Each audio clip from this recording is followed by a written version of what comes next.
निष्ठावान सेवक यदि शारीरिक रूप से अपने सतगुरु से बहुत दूर हो, तब भी सतगुरु की कृपा पूर्ण छत्र छाया सदैव उस पर बनी रहती है। सभी गुरुमुख प्रेमियों को प्रेम भरी जय सच्चिदानंद जी।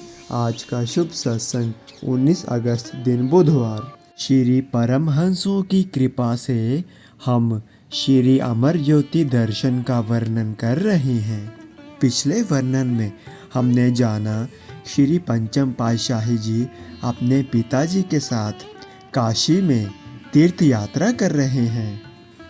काशी के पश्चात आप बनारस भी आए एवं बनारस के पश्चात अब आप अयोध्या गए हैं। वहाँ भी सबसे न्यारे बन स्वयं को कहीं भी मंदिरों में प्रकट नहीं किया।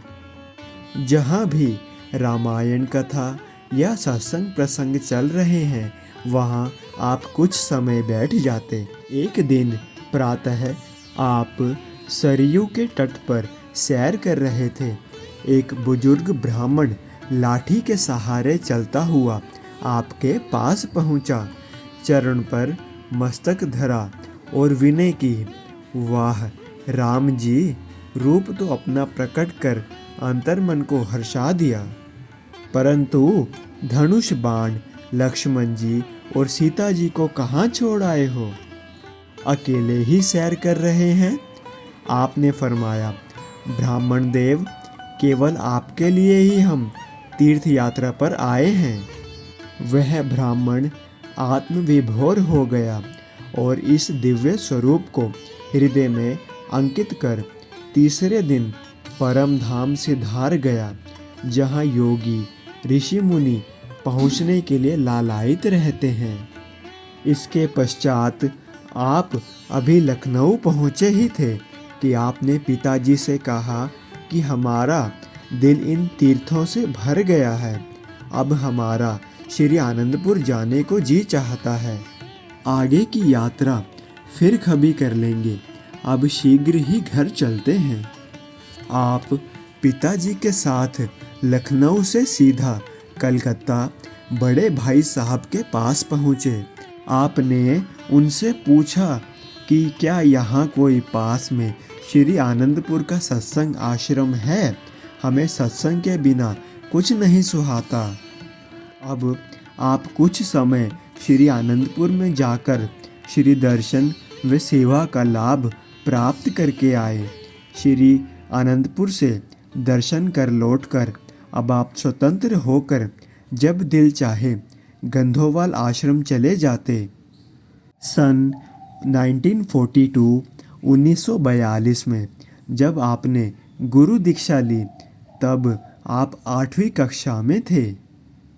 सतगुरु से ज्ञान की प्राप्ति कर अभ्यास के द्वारा सुरति को गगन में पहुंचा देने का कार्य जो कर लेता है, संत पलटूदास जी कहते हैं, वही अपने जीवन की बाजी जीत लेता है।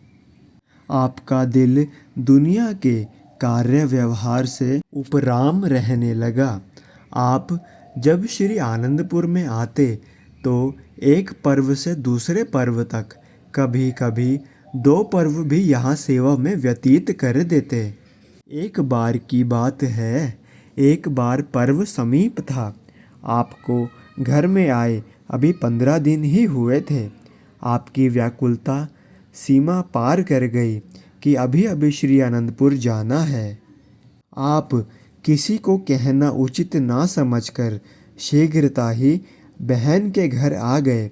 वहाँ चूँकि हर समय आपके दिल की भावनाओं को पूरा करने के लिए साथ निभाती थी, आपने उनसे कहा कि हमारा दिल श्री दर्शन के लिए ललायित हो रहा है। बहन ने कहा, यदि आपका दिल है तो मैं साथ चलती हूँ। बिना किसी अन्य से कहे और बिना सफ़र खर्च लिए आप चल दिए।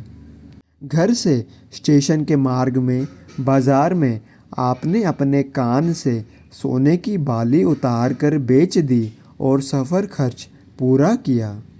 जब आप श्री आनंदपुर पहुँचे तो देखा कि श्री सतगुरु देव जी महाराज कार में विराजमान होकर आपकी इंतज़ार में मानो राह देख रहे थे।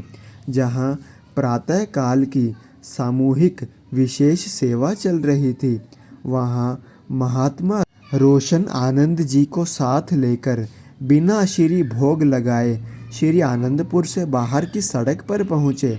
आपको वहाँ मार्ग में श्री दर्शन एवं प्रवचनों से निहाल कर दिया। महात्मा रोशन आनंद जी ने कहा, महात्मा जी, इनका दिल अब घर में नहीं लगता, अब कुछ समय पश्चात ही स्थायी रहेंगे। उस समय श्री आनंदपुर में उबड़ खाबड़ लाल मिट्टी के टीले, घनी झाड़ियाँ युक्त स्थान पर जगह जगह सफाई की सेवा चल रही थी।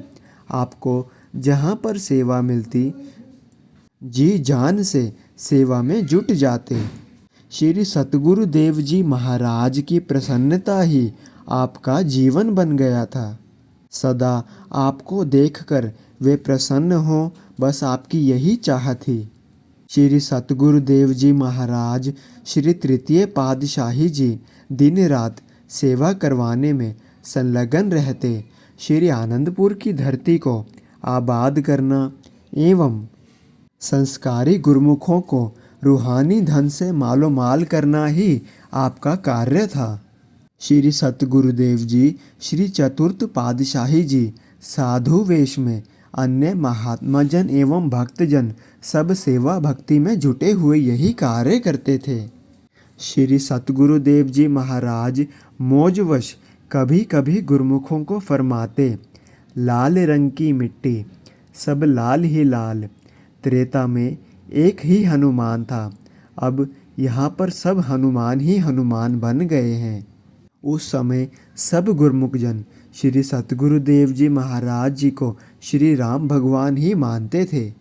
आप श्री आज्ञानुसार श्री आनंदपुर में सेवा करके घर लौट आते।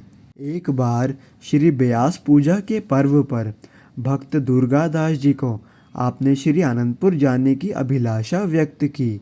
उस समय पंजाब मेलगाड़ी बीना स्टेशन तक आया करती थी। आपने टिकट रिजर्व करवाने की कोशिश तो की, परंतु रिजर्वेशन नहीं मिला। आप सामान्य टिकट लेकर स्टेशन पर पहुँचे और दौड़कर ट्रेन में चढ़े। जल्दबाजी में भक्त दुर्गादास जी आपसे बिछुड़कर दूसरे डब्बे में चढ़ गए। आप जिस डब्बे में चढ़े वह सारा डिब्बा यात्रियों से खचाखच भरा हुआ था।